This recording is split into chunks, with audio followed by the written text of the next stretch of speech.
आदाब नाजरीन, ZTR news में आपका खैर मकदम है। संगारेड्डी ज़िला जहराबाद में Congress senior leader doctor A Chandrashekhar की जानिब से षटकार फंक्शन हॉल में एक प्रोग्राम रखा गया, जिसमें डॉक्टर ए चंद्रशेखर ने बीजेपी की गवर्नमेंट आई जब से क्या करी, लोगों को सिर्फ लड़ाया झगड़ाया, इसके अलावा कुछ भी नहीं करी। यहाँ पर भी BRS की गवर्नमेंट आई के बाद में उन लोगों भी कुछ भी नहीं कर सके। अब कांग्रेस की गवर्नमेंट आई के बाद जितने भी वादे किए गए हम इसको पूरा करेंगे, डॉक्टर ए चंद्रशेखर ने कहा है, जिसमें इस प्रोग्राम में कांग्रेस के सीनियर लीडर तमाम लोग इसमें मौजूद थे। आपका अपना चैनल ZTR न्यूज़ को लाइक कीजिए, शेयर कीजिए, सब्सक्राइब करना ना भूलें।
కేంద్ర మంత్రిగా ఉంటే మనకు అన్ని విధాలు బాగుంటాయని చెప్పేసి మీకందరికీ కూడా మనం చేస్తూ చూస్తున్నందుకు నా రక్తం ఎప్పుడు కూడా ఆదాయంలో ఎప్పుడు కూడా భయపడలేదు.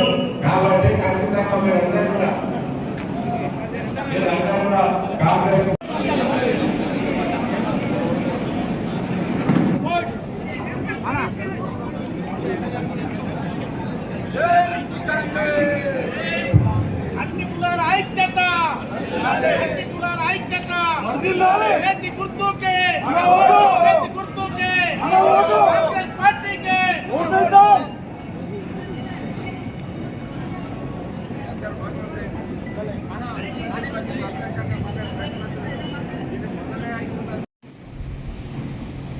ఆఫ్ఘనిస్తాన్ వాళ్ళు భారతదేశం మీద దండయాత్ర చేస్తే అక్కడ కొనాకుండి రక్షణగా ఉండి మాదిగ రాజు ఎవరైతే ఉండేవారు, మాదిగ రాజులకి వచ్చిన వాళ్ళు అశోక చక్రవర్తి అదే సంతతికి, గౌతమ బుద్ధుడు అదే సంతతికి.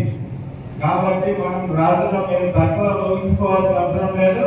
ఈ దేశాన్ని రక్షించి ఈరోజు గౌతమ బుద్ధుడు భారతదేశంలో కాదు ప్రపంచంలోనే దేవుడిగా మనల్ని ముట్టుకోరు. ఇలా మాకు ఓటేసే హక్కు సపరేట్గా కావాలి అని చెప్పి బ్రిటిష్ వాళ్ళతో ఓకే అని చెప్పిన సంతకం తీసుకొని వచ్చి ఇండియాకి వస్తారు.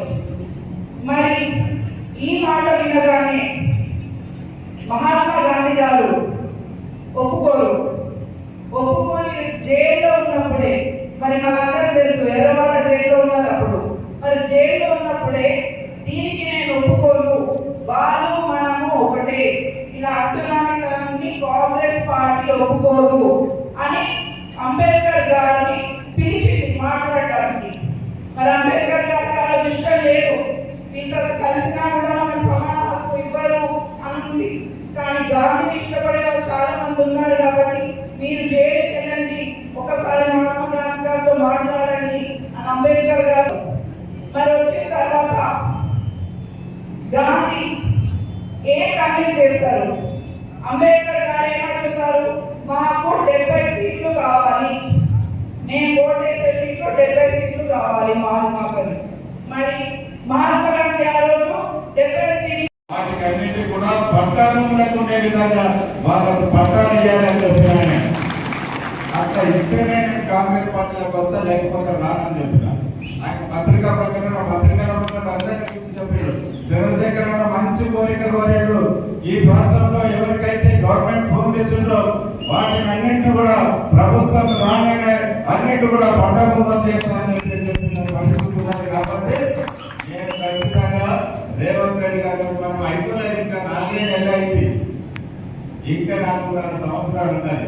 ఖచ్చితంగా ఈ ప్రాంతంలో అనేక విధాల గవర్నమెంట్ భూములు ఏవైతే ఉన్నాయో ఆ భూములన్నింటినీ కూడా ఎవరైతే చేసుకుంటున్నారో, ఎవరికైతే పట్టాలు ఉన్నాయో వాటికి పట్టాదారుకు పాస్పుస్తకం ఎట్లయితే ఉందో, పట్టాదారుకు ఎట్లయితే హక్కు ఉందో, ఈరోజు నేను ఒక 100 ఎకరాల పట్టాదారు అయితే 5 ఎకరాల పట్టాదారు ఉన్నాయి, ఎవరికైతే గవర్నమెంట్ భూమి ఇచ్చారో దీనికి సమానమైన హక్కులు ఇవ్వాలని చెప్పేసి నేను కోరిన అది ఇప్పటికి కూడా దేశం చెప్పేసి కాంగ్రెస్. అందుకే మనకి ఇప్పుడు ఈ కార్యక్రమం మీదనే ముఖ్యమంత్రి గారు రేవంత్ రెడ్డి గారు 4:30కు ఇట్లనే మొత్తం అన్ని పార్లమెంట్ చేద్దామని చెప్పేసి మమ్మల్ని అందరూ కూడా ఆయనకి రమ్మన్నారు. మేము 4:30కి అక్కడ వేదింది కాబట్టి మీరు ఆకలితో ఉన్నారు, మంచిగా భోజనం చేయండి. కానీ ఏం చేయాలి? కాంగ్రెస్ పార్టీకి ఓటు వేయాలి.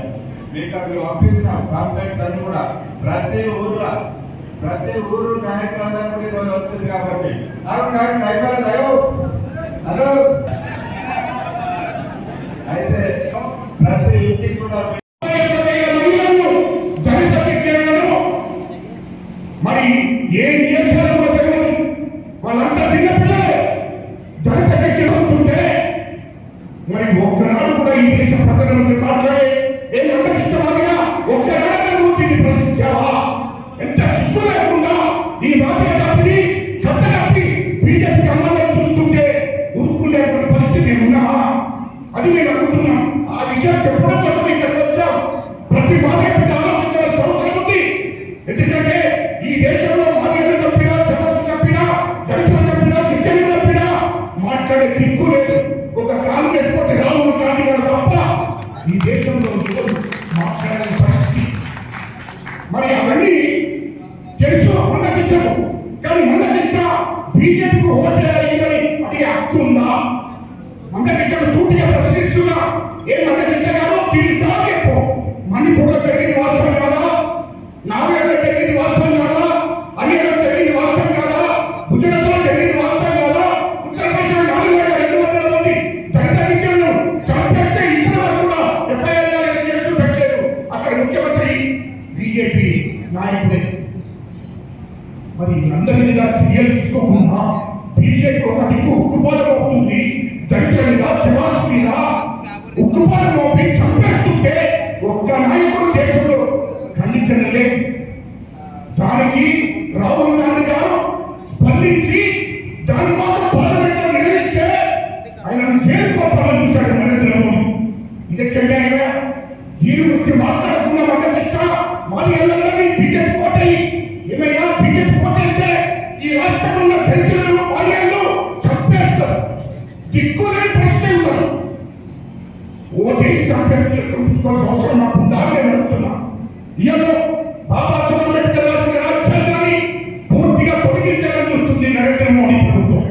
ఇయలో బీజేపీ ప్రభుత్వం బాబాసాహెబ్ అంబేద్కర్ రాసిన రాజ్యాంగాన్ని పూర్తిగా తొలగించి ఎస్టీల రిజర్వేషన్ పూర్తిగా తొలగించాలని చూస్తుంది.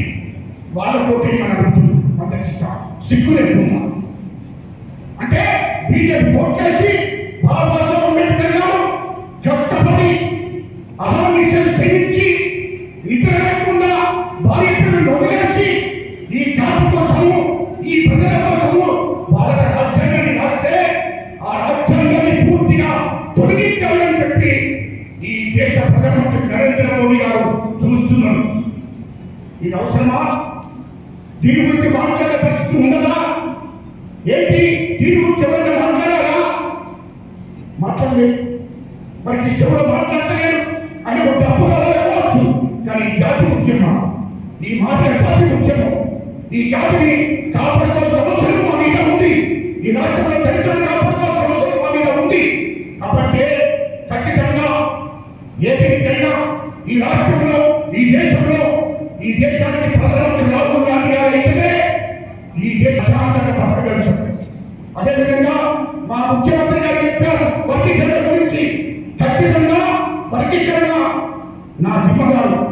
వర్గీకరణ నేను చేసుకొస్తా. ముఖ్యమంత్రి రేవంత్ రెడ్డి గారు చెప్పారు. ఇయలో రాహుల్ గాంధీ గారు ప్రధానమంత్రి అయితే వెంటనే ఇది వాస్తవం. అంటే వర్గీకరణ ఏమైందయ్యా? వర్గీకరణ 2010